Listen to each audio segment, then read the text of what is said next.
Bom dia para você, estamos começando aqui o nosso segundo dia de tour. Tô aqui com o meu filão aqui dos vídeos, Brunão Morada.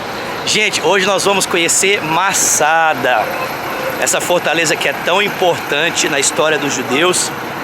É marcada, infelizmente, por uma história trágica, né? Foi o último reduto da resistência judaica contra os romanos e infelizmente terminou no suicídio coletivo. Mas Jesus falou muito sobre isso, né? No sermão profético, Jesus falou um pouco sobre isso. Ele disse que se os judeus permanecessem no caminho que eles estavam da revolução, infelizmente isso poderia acontecer, e ele orou para que essa tragédia ela fosse de alguma forma minimizada, né? Então nós vamos conhecer esse lugar maravilhoso, marca muito a história dos hebreus, e você vem comigo, vai ser um tempo muito bom. Espero que você goste, ok? Depois eu vou mostrar para vocês o visu externo aqui.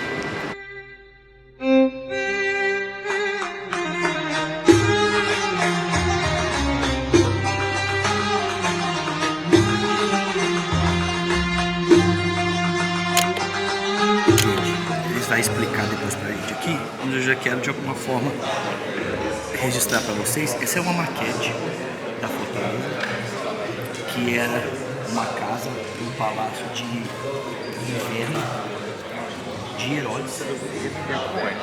Temos um guia que era o Herodes da Bíblia, né? Então olha que legal, aqui já temos uma coisa histórica muito legal. A gente sabe que o principal historiador da história dos hebreus é Flávio Josefos, né? Então temos aqui um registro de Josefos sobre a fortaleza de Masada. E olha que legal essa maquete. Então você tem aqui, ó, a montanha, que eu vou mostrar para vocês lá fora depois, na hora que estivermos voltando. E ali em cima você tem então a fortaleza de Masada, que era na verdade, né, um palácio de inverno, que, como eu estava falando para vocês, Herodes o Grande, né, não foi seus filhos, mas Herodes o Grande construiu para que ele pudesse descansar, né? E aqui temos mais uma vez mais um registro de Josefos, né? Temos mais um registro aqui de Flávio Josefos falando algo sobre a fortaleza de Masada. Muito legal, né?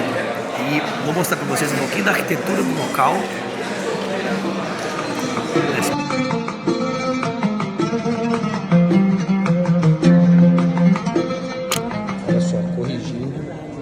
O acampamento são essas marcações aqui. O acampamento romano. Nós tínhamos uma outra marcação lá no pé da montanha, eu vou mostrar para vocês. A fortaleza compõe todo esse elevado, tá? Então, todo esse elevado aqui compõe a fortaleza. E os exércitos romanos ficaram acampados aqui. E aqui, dessa parte aqui, é que construiu a rampa, tá vendo? Temos a rampa aqui, ó. Essa rampa de acesso à fortaleza foi construída pelos romanos, que a princípio usavam soldados, que começaram a ser apedrejados do alto da montanha, e então usaram os judeus escravos para acessar a montanha, ok? Você está vendo aqui também nós temos outro quadradinho, e eu vou filmar lá do outro lado para mim corrigir a informação para vocês, tá? E aqui está contando, né, o que o Josefo fez. O que o José fez, não, o que os exércitos romanos fizeram para invadir a fortaleza de Masada. Se alguém precisa da toalete, é aqui, ó. Vou filmar para vocês lá do outro lado. Eu espero aqui. Então, gente, ó, corrigindo a informação, aqui na base da montanha, tá vendo? Temos esses quadradinhos. Aqui nós temos o caminho da serpente, tá vendo? E aqui nós temos então a base dos acampamentos romanos. Lembrando que a invasão se deu lá pelo outro lado, tá? Como eu já mostrei para vocês. Eu estou corrigindo a informação aqui, ok? E aí aqui mais um relato de Josefos, né? Lembrando que Josefos era um dos líderes da Revolução, foi capturado e se tornou então historiador romano, né? Historiador confiadíssimo da história dos hebreus. Muito top.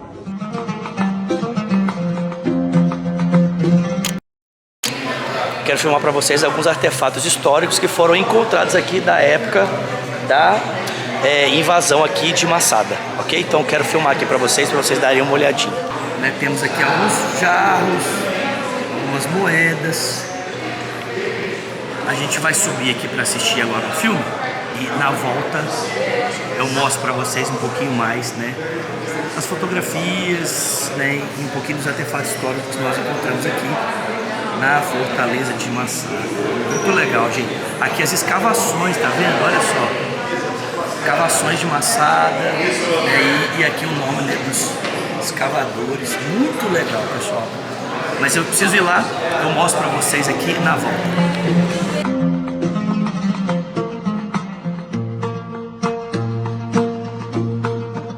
Gente, aproveitar que com o telefone tem um tempinho aqui ainda. Aqui é o portão que foi aberto em Masada, onde por onde os refugiados entraram.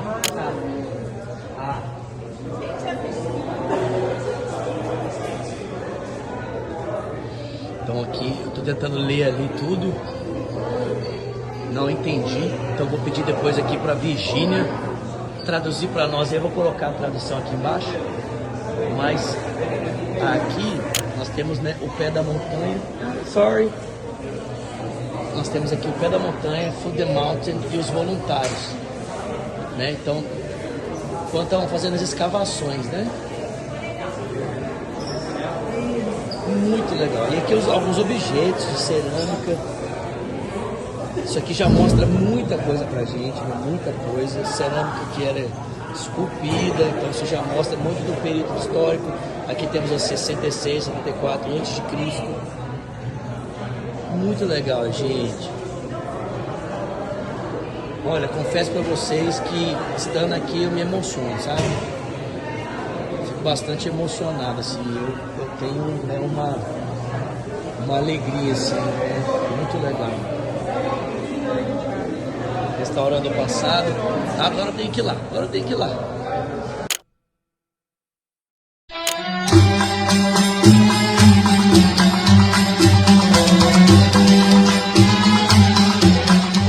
Gente, vou filmar pra vocês aqui, pra vocês verem o deserto e também Aqui do lado direito. a fortaleza.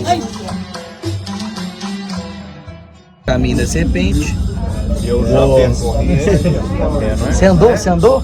Já subi a pé. Uau! Que isso, hein, Wallace? Olha, eu queria afirmar o Wallace que ele já subiu esse caminho a pé, tá? Gente, olha o trampo que os romanos tiveram para chegar aqui em cima, tá? Olha o trampo. Então, assim, ó, aquele quadradinho lá embaixo, lá, ó. É isso, Isa. Aquele quadradinho ali era onde estavam os destacamentos romanos. Essas pedras são pedras de muro que eles fizeram ali pra gente saber, né? Que os romanos tinham para se proteger. Mas olha o trampo que os caras tiveram para subir, né? O caminho da serpente, não foi por aqui que eles subiram, né? Eles subiram pela parte de trás, aonde tem uma rampa, tá? Mas, gente, olha a altura. Assim, nível de engenharia, né, e de determinação dos caras para conquistar. E também, é claro, né, tipo, como que os judeus, né, também eram determinados a se proteger. E ali o Mar Salgado, ok? Então, muito sensacional. Bandeira de Israel ali. Top, gente. Lindo, lindo, lindo, lindo, lindo, lindo, lindo.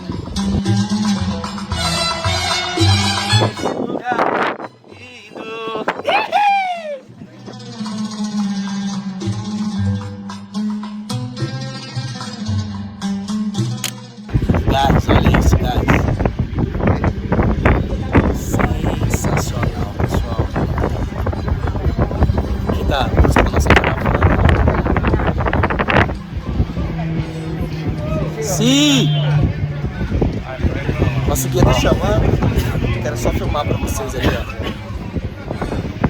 Então aqueles murinhos ali quadradinhos eram onde estavam os destacamentos romanos, tá? É a cena que eu já mostrei pra vocês, mas sem eu estar na cena, né? Agora eu estou na cena. dentro das construções feitas por Herodes, porque Herodes ele sempre procurava fazer as suas construções com blocos de pedra gigantes, prédios muito bem fundamentados, entende? Porque quanto maior as pedras, os fundamentos do prédio, mais estável é. Aqui ele fez diferente, porque é difícil trazer pedras, blocos grandes aqui para cima, então fez com material daqui mesmo, mas mesmo assim uma construção primorosa. Aqui é uma pedreira, de onde foi retirado o material para a construção da casa do comandante da guarda. Então aqui nós temos a casa do comandante da guarda, a linha preta está mais embaixo, então o que você tem até o alto do prédio é reconstrução usando material que foi encontrado junto à ruína, tá? E não era dessa forma. Pessoal, dê espaço para os nossos queridos passarem aí, isso, dê espaço. O acabamento não era assim, grande, era rebocado, gigante. rebocado, tá? Com o passar dos anos, 2000 anos, né, com ventos e as chuvas no início do ano, então foi retirando tudo, então ficou dessa maneira. Nós vamos entrar agora dentro da casa do comandante da guarda e vocês vão ver a qualidade do acabamento interno que era semelhante ao externo, tá? Então uma camada generosa de reboco e o acabamento final, a última parte, era o estuco, né, que misturava tinta com a própria massa e aplicava, e essa técnica fazia com que as cores permanecessem até hoje, tá? Até hoje. Então, vamos lá.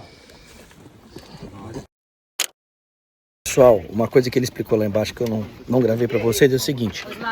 Aqui aonde Saul se escondeu. o Rony tá falando. Deixa eu contar a história, por favor. Ali dentro, por favor, filma ali do lado. Ali é onde está aqui, ó, a caverna onde Saul e Davi cortou a roupa de Saul ali dentro. Só que não dá pra gente entrar. Por quê? Porque ali está onde aconteceu, sabe a história de Daniel na cova dos leões? Ali são os leões. Não pode entrar. Vocês viram, né? Histórias inventadas pela Rony. Gente, ali, ó, ali tem outra, ali tem outra caverna. Aquela caverna é o quê? Conta pra nós, Rony. Aquela caverna eu vou deixar pro Zulato contar, porque ele é... Beleza. Fala, qual que é a então, caverna? aquela caverna ali é uma pedreira. É só uma pedreira de onde eles arrancaram as pedras para construir tudo isso aqui. Não, mas a pedra que eles cortaram foi a pedra onde Moisés passou, se escondeu para ver a glória de Deus. Foi aí. Não, a Rony falou, é a caverna de Adulão ali, ó. Entendeu? Bem, nós estamos aqui do lado. Tá vendo essa linha preta? Então tudo que está da linha preta para baixo é uma construção real, ou seja, da época de Massada mesmo. Para cima da linha preta é o que eles reconstruíram, tá? Então, quando você vê essa linha preta, você já sabe que essa linha preta é por causa disso. O vídeo, quando você vê, é isso aí.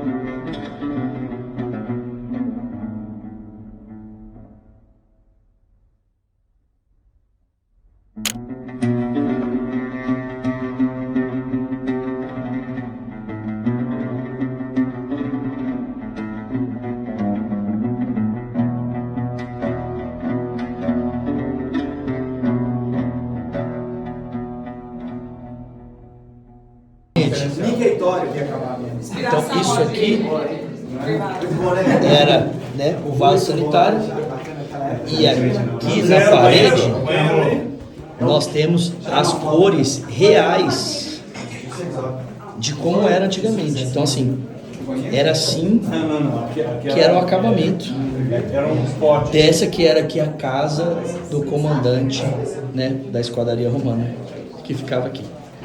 Então, linha preta para baixo, original. Linha preta para cima. Reconstrução. Você sai falando nada, tá?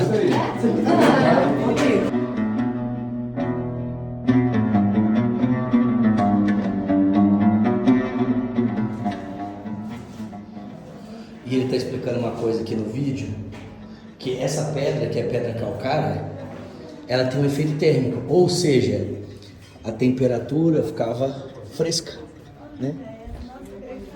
Então a janela sempre no alto, então o ar quente que ficava dentro do espaço subia, né, e ia embora, e só ficava então o ar fresco dentro do ambiente, mais ou menos simulando aí o efeito do ar-condicionado, gente. Sensacional.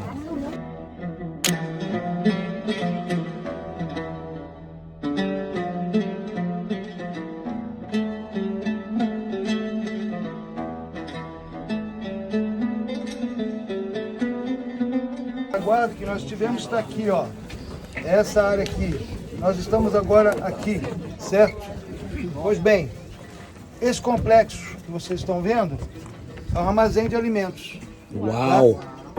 Então, é aquilo que eu falei a vocês, cereais, principalmente trigo e cevada, as frutas secas, tá? Ali, damasco, tâmara, passas, figos secos, né? Que mais? Os líquidos, então vinho, azeite, o mel da tâmara, tá? Existe esse mel da tâmara pra gente comprar? Claro, claro, sim, qualquer lugar. Experimentar?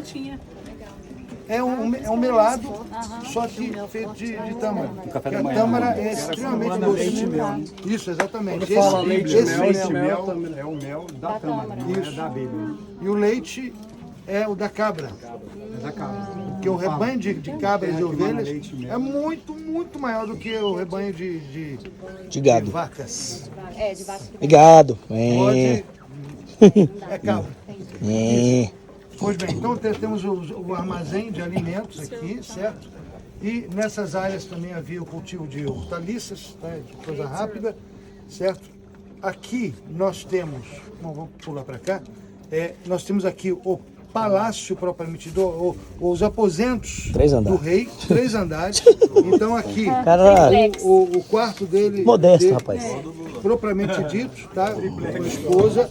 Aqui uma sacada linda que dava para ver. As vigas. Aqui embaixo, no segundo piso, temos a biblioteca, onde os documentos importantes eram armazenados. E aqui a área de entretenimento. Então, os jantares, apresentações, entende? Tudo era feito aqui. Receber os dignatários que vinham lá de Roma, tudo era feito aqui. Circo de Soleil, certo? entendeu?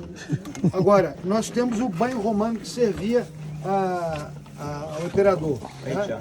Que era aqui. Não ficava na área privada dele, ficava aqui. Por quê?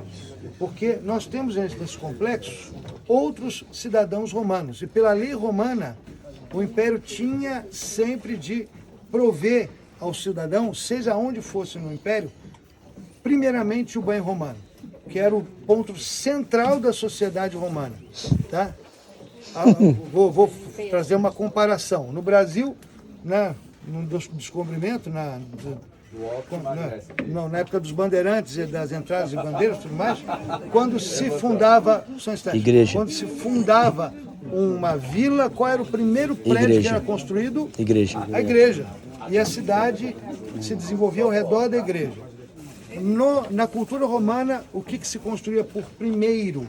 O banho. Ou quando se conquistava uma cidade, ou quando se construía uma nova cidade. Era sempre o banho romano. E era por lei, todo cidadão romano tinha direito a isso. Por que o banho romano? Porque os romanos eram extremamente asseados, limpos mesmo. Não tinha sabonete, shampoo, coisas assim, eles tinham outros métodos de asseio. Tá? O banho em si, porque é uma sauna seca, isso aqui é uma sauna seca, úmida. Tá? Então com o suor você limpa a pele, certo? E também ajuda a retirar as toxinas do corpo. Tá? Outra forma, com óleo, azeite, né? Com essências. Uau. Então, massageava o corpo e aí com uma faca em meia-lua super afiada, então escamava o corpo, retirava todo o pelo do corpo e juntamente com a pele morta e tudo mais. Então, dessa forma, os romanos praticavam o seu asseio, né? Segundo prédio importante era a latrina, ou seja, o banheiro público. Tá?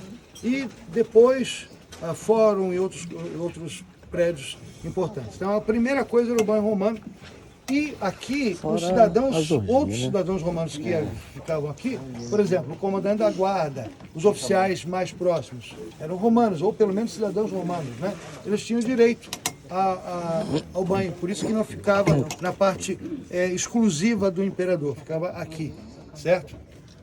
Então aqui nós temos essa infraestrutura, é o Palácio Norte, ou seja, apontando para lá. Nós estamos indo em direção ao Palácio Norte, que fica para lá. Nós temos também o Palácio Oeste, que é aquele que está lá embaixo.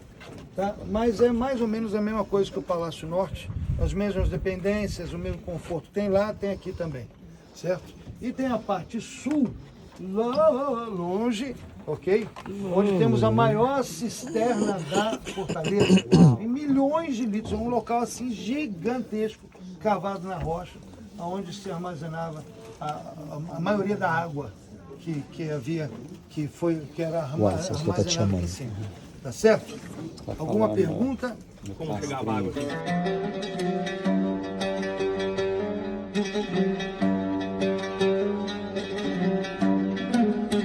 Esquerdo, ou seja, para o norte desse corpo d'água grande aqui, é o mar salgado natural.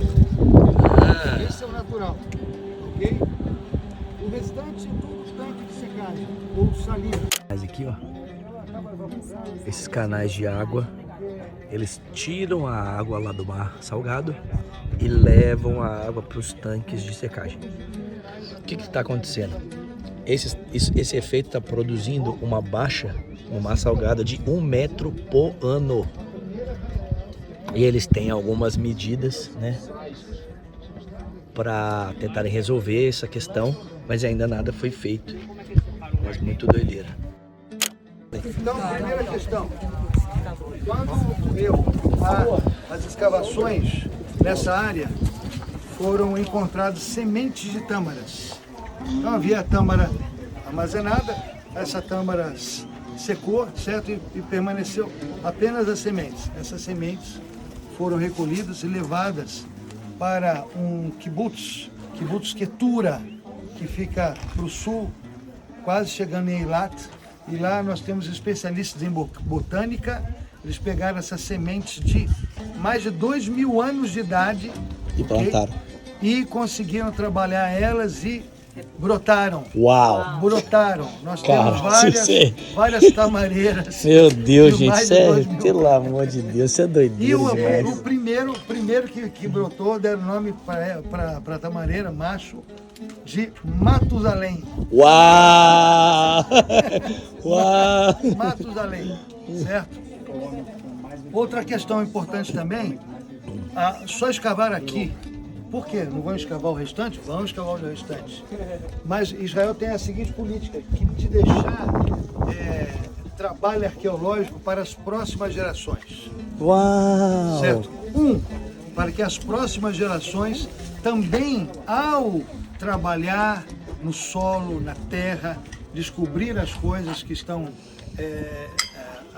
até agora escondidas, possam estabelecer também, cada um deles, as suas próprias raízes com a terra. A história. Tá? Essa história aqui é do meu povo. Eu estou achando aqui no chão, estou achando as nossas raízes aqui. Uau. Tá? Outra questão importante também é a respeito do desenvolvimento tecnológico. Tá? Então, a cada ano se desenvolve uma nova tecnologia que é utilizada na arqueologia. Uau! Então, um exemplo que aconteceu em Tel Shiloh e também aconteceu em Tel Ebal, ou Ebal, no Monte Shiloh, onde a arca ficou 369 anos, e no Monte Ebal, o Gerizim Ebal, onde da bênção da maldição. Você lembra disso? Lembro. Pois bem, nesses dois locais, anos atrás foram feitas escavações. E havia tecnologia que permitia você analisar e encontrar detalhes até certo nível. Depois, não sei o que é, então descarta, é lixo. Mas graças a Deus que o lixo sempre é também colocado em um determinado lugar, não é jogado realmente no lixo, descartado para sempre, não é colocado lá. Não vai pro chão, não vai pro chão. O que aconteceu?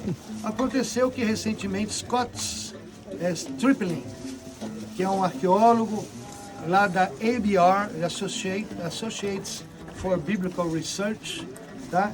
Ele desenvolveu uma nova técnica de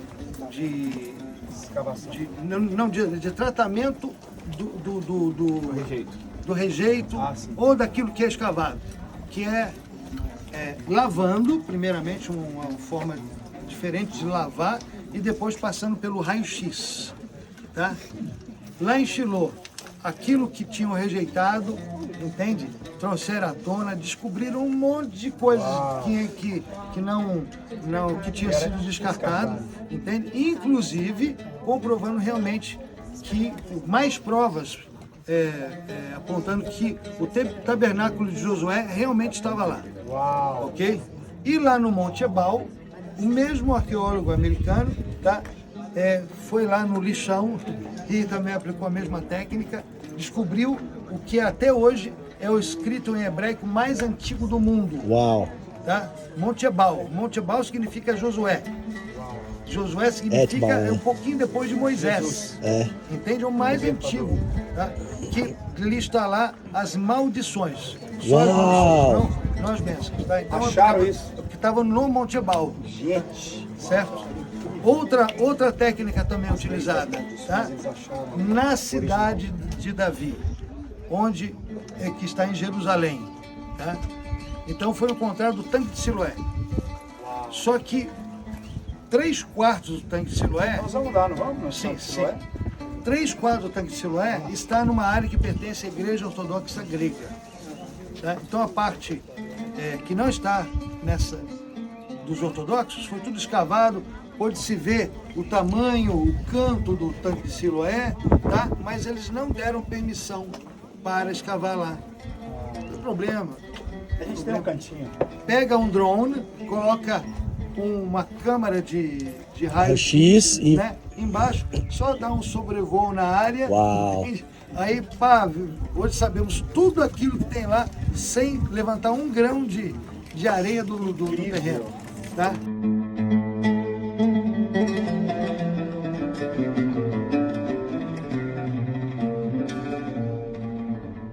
Estamos indo lá visitar o banho romano, tá? Só para constar, não sei se vocês ouviram, que eu ainda não consegui ouvir o áudio direitinho, mas ele estava falando, né, quando as nossas civilizações foram construídas, né, quando os portugueses chegaram no Brasil para estabelecer cidades, o primeiro item a ser construído eram as igrejas, e ele estava falando que, no caso dos romanos, o primeiro item de construção eram os banhos romanos, e a cidade era construída em volta dos banhos.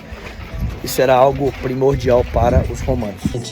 Uau. Vou filmar aqui rapidinho para vocês verem. Lembra as paredes que eu mostrei para vocês ali atrás? Pois bem, pessoal, quero agora mostrar a vocês como o banho romano era construído, como funcionava. Tá? Banho romano, tá? Que no final das contas é uma sauna seca. Sauna seca, tá? Que é muito diferente das saunas de hoje. Sauna de hoje, o que acontece? Você tem um ambiente lá, steam room. Isso. Mas não é steam room. Steam room é isso. A seca, a madeira, a pedra, né? Isso, a pedra. Então, hoje o que acontece? Fica num canto da sala lá, a pedrinha certo? Lá. Isso, aquece o ambiente, mas não é um aquecimento homogêneo, primeiro. Né? Tem pontos mais quentes, tem pontos mais frios lá dentro. E outra coisa, você vem do ambiente normal, abre a porta e pá! Dá aquele choque térmico na entrada e outro choque térmico na saída. Isso não é muito saudável, tá?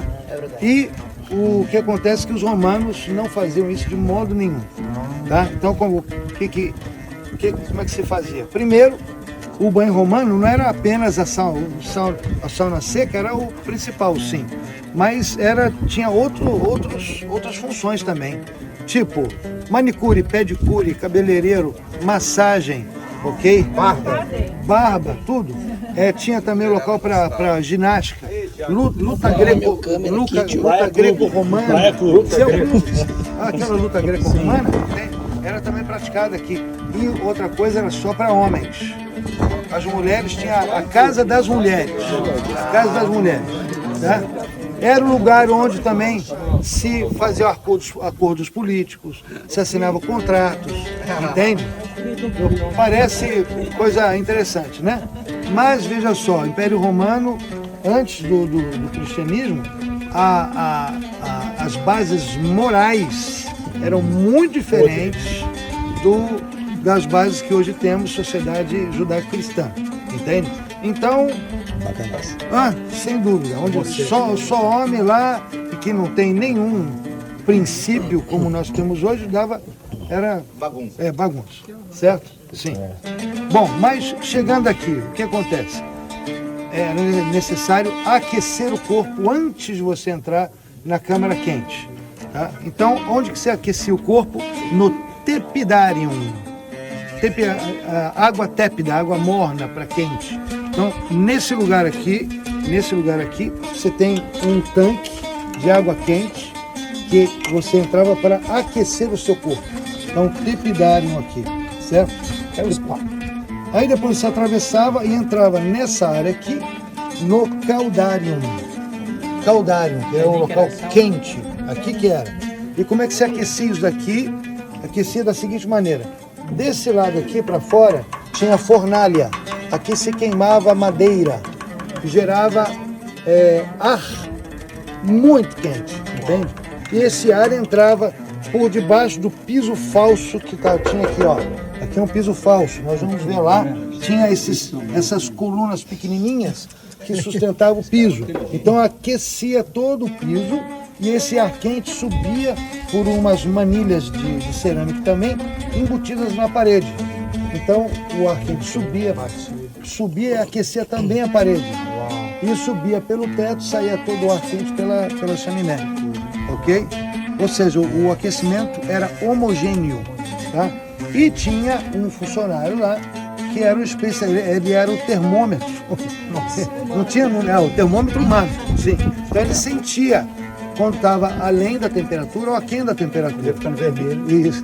Então o que ele fazia, ele tinha uma janela aqui na entrada, uma janela que ele abria ou fechava. Se queria que aquecesse mais, abria. Que era, se queria que esfriasse, fechava. Ok? Então é assim que funcionava. Tá bom? Pois bem, terminado o período que você quer ficar lá, aí você precisa resfriar o corpo. E para resfriar o corpo, você vem aqui no frigidarium. Não tem nada com frigideira, tem com frigideira, tá? de resfriar. Frigidarium. É aquele negócio lá do curso. Ok? Que fica onde? Está naquele canto lá. Naquele canto. O nosso modelo está exatamente na direção certinho. Lindo! Lindo, chuchu!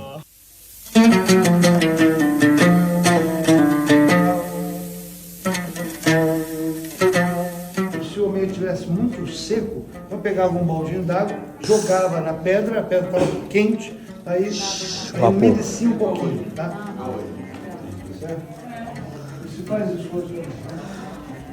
Estou alegre, porque estás alegre, porque estou emassada. Eu estou alegre, porque estou emassada. Eu estou emassada, eu estou muito alegre. Rapaz, o homem é estriquinado. O homem tá feliz. Estamos caminhando para o Palácio de Herodes, metade do nosso circuito. Aí ele tá falando que daqui para frente vai ser mais rápido.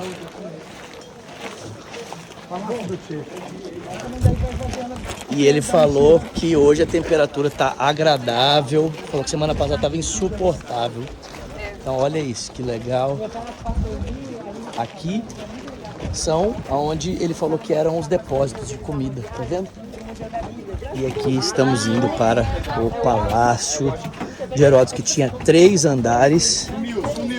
Um andar para a habitação dele, um andar de jogos, entretenimento e um andar que eu não sei para quê, esqueci. Mas ele vai falar ali.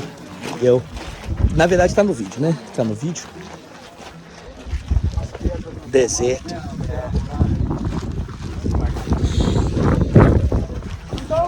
Então aquela. Ali era a varanda, né? Aquelas pedras ali era onde nós tínhamos a fortaleza romana. Vamos andando para nós não perdermos a voz do guia.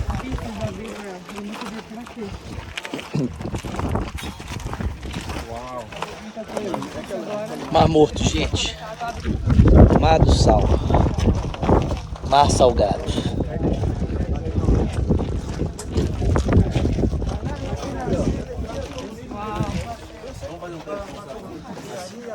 É assim, ó. Nossa, aí até ficar...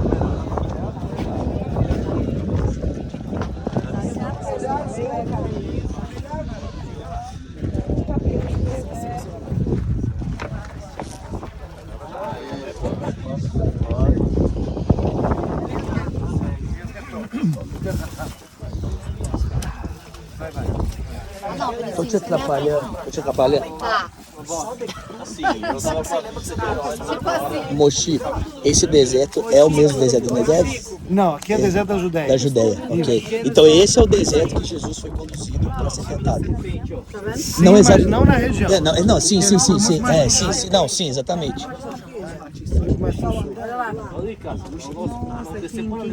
Mochiquinho. Você falou, são 3 repartições. O palácio dele, as outras 2 é para uma jogos e a outra? Tem o aposento dele, biblioteca e... Biblioteca, isso, obrigado. Foi biblioteca, gente, era o que eu estava esquecendo. Então a água descia no deserto da Judéia, por lá de lá. A chuva descia lá. E a água sempre vai procurar um local mais baixo para correr, certo? Qual é o local mais baixo da região aqui? Mar Morto. Lá, então o destino da água é lá embaixo. Tá? Então a água vinha percorrendo os veios d'água, depois os leitos secos, Começa mais, até que chegava naquela fenda que está ali, tá? Que é a fenda do rio Massada, e outras fendas também por onde a água corria, certo? Descendo aqui nessa área mais baixa, onde nós temos aqui, haviam aquedutos que captavam a água, conduziam a água automaticamente, aqui nesse modelinho, automaticamente até as cisternas que foram instaladas estrategicamente aqui na encosta do monte. Então, era isso daqui, ó. Doideira, cara. Doideira. Legal. Doideira, irmão. A água vinha e entrava automaticamente aqui dentro. E depois os escravos, usando animais ou nas costas mesmo, pegavam essa água e levavam até aqui em cima, certo? E enchiam as cisternas. E nós temos muitas cisternas aqui na parte superior do monte. A principal fica no lado sul, que não aparece aqui no modelo, ok? Que é gigantesca, enorme, certo? As cisternas todas elas eram revestidas por dentro com cal, o que tornava impermeável a parede das cisternas, tá? Não havia perda de água, certo? Então, dessa maneira, se calcula que na época da revolta, com mais de 800 pessoas, entre 800 e 1.000 pessoas, eles tinham água e alimento suficiente para 3 anos aqui, certo? Então, dessa maneira, água da chuva, que era trazida para cá, entrava automaticamente nessas cisternas, ok? Caraca, isso é muito legal. Gente, estamos voltando para o teleférico, espero que vocês tenham gostado muito do nosso passeio, espero que vocês tenham gostado aqui de Massada. Mais tarde iremos ali no Mar Salgado, eu vou filmar para vocês, é claro. E aí o nosso dia de tour acaba por hoje, a gente vai ter um dia mais de descanso, porque é muito quente, a temperatura subiu assim muito nas últimas horas, impressionante. Tava fresco, tava gostoso e a temperatura, pum, foi lá em cima, tá bem calor. Tá bem desgastante, né? É um passeio maravilhoso, mas também é bem desgastante, então é necessário um tempinho de descanso. Então a gente vai descansar um pouquinho, vou mostrar para vocês o Mar Salgado e depois, né, à noite teremos um tempo de descanso. Espero que vocês tenham gostado, gente. Dia maravilhoso. Foi não, Lolo? Foi top demais. Só falta o Kleber Johnson. É verdade. A pessoa, nós subindo aqui no Kleber Johnson. O Kleber Johnson ia fazer rapidinho. É isso aí. Valeu, gente.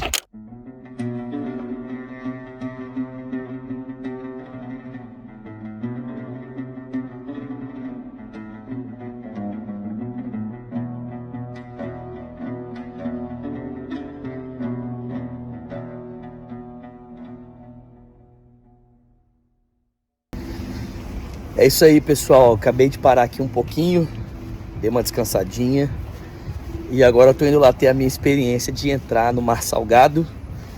Ele se eu não me engano, 60 vezes mais salgado do que o normal, né? É muito sal. E esse aqui que eu vou entrar, que são as piscinas salinas, é mais salgado ainda, porque eles fazem uma concentração para fazer a extração de minerais, né? Então, para fazer a cristalização dos minerais. Então, assim, é muito, muito, muito, muito salgado. Então, eu vou entrar lá e vou contar para vocês como é que foi a minha experiência aqui no Mar Salgado, tá bom? Fiquem aí comigo, gente. Minha cara amassada, vocês desculpam. Mas aqui, quando você tem um tempinho para parar para descansar, é importante, porque principalmente os próximos dias vão ser dias bem intensos, assim, né? A gente não vai parar, nós vamos ter atividade, assim, o dia todo. Então, quando você tem uma oportunidadezinha, é sempre bom dar uma paradinha, tá bom? Então tá bom, vou lá e conto pra vocês. Quando estiver chegando mais pertinho, eu filmo pra vocês verem, super legal.